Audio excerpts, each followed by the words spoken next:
എന്തായാലും വീണ്ടും തൃശ്ശൂരിൽ ഒരു തെരഞ്ഞെടുപ്പ് നടത്തണം എന്നുള്ള ആവശ്യങ്ങൾ ഈ ഇടത് പാർട്ടികളടക്കം ഉന്നയിക്കുന്നുണ്ട്. കാരണം ഇത്തരത്തിൽ അട്ടിമറിയിലൂടെയാണ് സുരേഷ് ഗോപി ഒരു വിജയം സ്വന്തമാക്കിയത്. അട്ടിമറിയിലൂടെ വിജയം സ്വന്തമാക്കുന്നു. ഇരട്ട വോട്ടിലൂടെ 70,000-ലധികം വോട്ടുകളുടെ ഭൂരിപക്ഷത്തിൽ തൃശ്ശൂരിൽ ജയിക്കുന്നു. അങ്ങനെ അത്തരത്തിൽ ജനാധിപത്യത്തിൻ്റെ ഒരു ധ്വംസനം തന്നെയാണ്. കാരണം ഒരു ജനപ്രതിനിധിയെ ജനങ്ങൾ പൂർണ്ണ മനസ്സോടുകൂടിയാണ് തെരഞ്ഞെടുക്കേണ്ടത്. പക്ഷേ ഇവിടെ അത്തരത്തിലുള്ള യാതൊരു നടപടികളിലേക്കും കടക്കാതെ ഇരട്ട വോട്ടിലൂടെ വോട്ട് രേഖപ്പെടുത്തി സുരേഷ് ഗോപി 70,000-ലധികം വോട്ടുകളുടെ ഭൂരിപക്ഷത്തിൽ തൃശ്ശൂരിൽ വിജയിക്കുന്നു എന്നുള്ളതാണ്. സ്വാഭാവികമായും നേരത്തെയൊക്കെ നമ്മൾക്ക് എല്ലാവർക്കും ഒരു അത്ഭുതമായിരുന്നു തൃശ്ശൂരിൽ എങ്ങനെ BJP അക്കൗണ്ട് തുറന്നു എന്നുള്ളത്. പക്ഷേ ഇതിൽ ഈ കൃത്യമായ വിവരങ്ങൾ വരുമ്പോൾ, ഡാറ്റകൾ വരുമ്പോൾ, ഈ സംഭവത്തിൻ്റെ മെറിറ്റിലേക്ക് എത്തുമ്പോൾ എങ്ങനെയാണ് BJP അവിടെ തൃശ്ശൂരിൽ അക്കൗണ്ട് തുറന്നത് എന്നുള്ള കാര്യം ഇങ്ങനെയൊക്കെയാണ് വ്യക്തമാകുന്നത്. ഇപ്പോൾ സുരേഷ് ഗോപി തൃശ്ശൂരിൽ എത്തിയിട്ടുണ്ട്. എന്നാൽ ഒരു പരസ്യ പ്രതികരണത്തിലേക്ക് ഇപ്പോഴും കടന്നിട്ടില്ല. ഒരു പരസ്യ പ്രതികരണത്തിലേക്ക് ഒന്നും മിണ്ടാൻ സുരേഷ് ഗോപിക്ക് സാധിക്കുന്നില്ല എന്നുള്ളതാണ്. മാധ്യമങ്ങളുടെ ചോദ്യങ്ങൾക്ക് മറുപടിയില്ല. അതുപോലെ തന്നെ BJP സംസ്ഥാന അധ്യക്ഷൻ രാജീവ് ചന്ദ്രശേഖരനും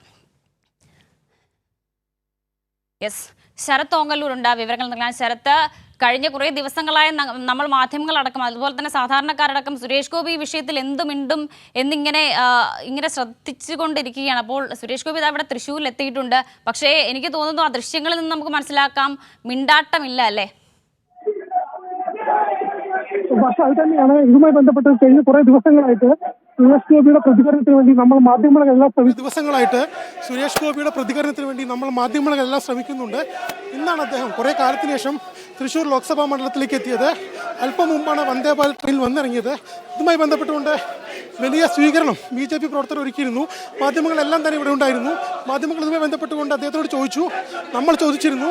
ചോദിക്കുന്ന സമയത്ത് കൃത്യമായി കൈകൊണ്ട് ആംഗ്യം കാണിച്ച് ചിരിക്കുന്നു മാത്രമാണ് ചെയ്തത്. മറ്റൊരു രീതിയിലുള്ള പ്രതികരണത്തിനും അദ്ദേഹം തയ്യാറായിട്ടില്ല.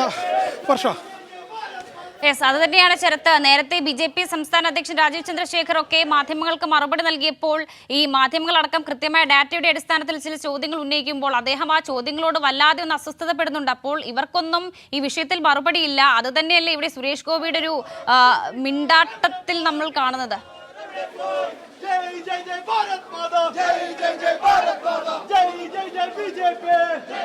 ആശ ഇത് തന്നെയാണ്. ഇതുമായി കൃത്യമായി ബന്ധപ്പെട്ടുകൊണ്ട് കൃത്യമായിട്ടുള്ള ഒരു മറുപടി ഇതുവരെ BJP നേതൃത്വമോ സുരേഷ് ഗോപിയോ നൽകിയിട്ടില്ല.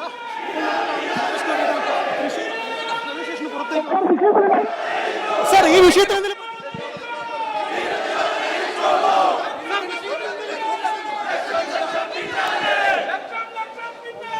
സംഭവത്തിൽ യാതൊരു പ്രതികരണവുമില്ലാതെ നിസ്സംഗഭാവത്തിൽ നടന്നു പോകുന്ന സുരേഷ് ഗോപി, മൗനിയായി പോകുന്ന സുരേഷ് ഗോപി, ഇത് മാത്രമാണ് നമ്മളിപ്പോൾ കാണുന്നത്.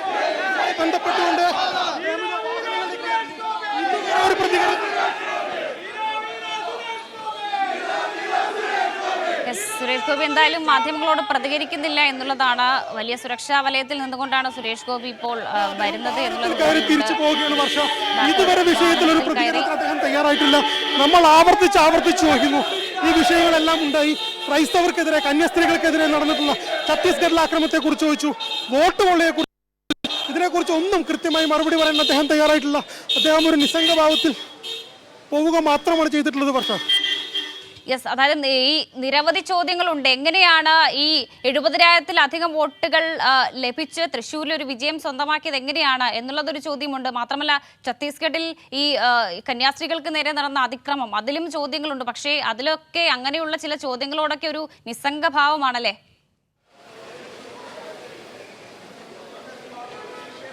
തീർച്ചയായിട്ടും വർഷ, ഇതുമായി ബന്ധപ്പെട്ട് നമ്മൾ ചോദിക്കുമ്പോൾ എല്ലാവരും മൈക്ക് നോക്കുന്നു, കൈകൊണ്ട് തടഞ്ഞ് ഒരു തല ആട്ടുന്ന ഒരു രീതി മാത്രമാണ് അദ്ദേഹം പുലർത്തിയത്. ഒരു രീതിയിലും അദ്ദേഹം മറുപടി പറയാൻ തയ്യാറായില്ല. ട്രെയിൻ ഇറങ്ങിയപ്പോൾ നമ്മൾ അദ്ദേഹത്തിൻ്റെ പുറകിലുണ്ട്. 2ാം നമ്പർ പ്ലാറ്റ്ഫോമിലാണ് അദ്ദേഹം ഇറങ്ങിയിരുന്നത്. അപ്പോൾ മുതൽ നമ്മൾ അദ്ദേഹത്തിനോടൊപ്പം ചെന്ന് കൃത്യമായിട്ട് വിവരങ്ങൾ ചോദിച്ചിരുന്നു. ഈ ഇരട്ട വോട്ടുമായി ബന്ധപ്പെട്ടുകൊണ്ട് വിവരങ്ങൾ ചോദിച്ചു. കന്യാസ്ത്രീമാരുടെ വിവരങ്ങൾ ചോദിച്ചു. ഇതിലൊന്നും തന്നെ ഒന്നും പ്രതികരിക്കാനില്ലാതെ ഒരു നിസ്സംഗഭാവത്തിൽ മടങ്ങിപ്പോകുന്ന, അല്ലെങ്കിൽ ശ്രദ്ധിക്കാതെ പോകുന്ന സുരേഷ് ഗോപിയാണ് അദ്ദേഹം വന്നിരിക്കുന്നത് ലോക്സഭാ മണ്ഡലത്തിൽ, അദ്ദേഹം പ്രതിനിധാനം ചെയ്യുന്ന ലോക്സഭാ മണ്ഡലത്തിലേക്ക് മാസങ്ങൾക്ക് ശേഷം വന്നിരിക്കുകയാണ് അദ്ദേഹം. ആ വന്ന സമയത്ത് ആ മണ്ഡലത്തിൽ വലിയ ഒരു രാഷ്ട്രീയ പ്രശ്നം ഉയർന്നിരിക്കുന്നു. ഇവിടെ ഇരട്ട വോട്ട് എന്നൊരു പ്രധാന ആരോപണം ഉയർന്നിരിക്കുന്നു. BJP RSS നേതാക്കൾ ഇത്തരത്തിൽ ഇരട്ട വോട്ട് ചേർത്തു എന്ന രീതിയിലുള്ള ആക്ഷേപങ്ങളും ആരോപണങ്ങളും ആദ്യഘട്ടത്തിൽ ഉയർന്നിരുന്നു. ഇപ്പോൾ അതിൻ്റെ തെളിവുകൾ പുറത്തു വരുന്നു. ഈ ഒരു സമയത്തൊന്നും BJP നേതൃത്വത്തിനെ പോലെ തന്നെ കൃത്യമായ ഒരു മറുപടി പറയാനോ അതിൽ പ്രതികരിക്കാനോ BJPയുടെ MP കൂടിയായിട്ടുള്ള കേന്ദ്രമന്ത്രി കൂടിയായിട്ടുള്ള സുരേഷ് ഗോപി തയ്യാറായിട്ടില്ല എന്നത് വളരെ ശ്രദ്ധേയമാണ് വർഷ.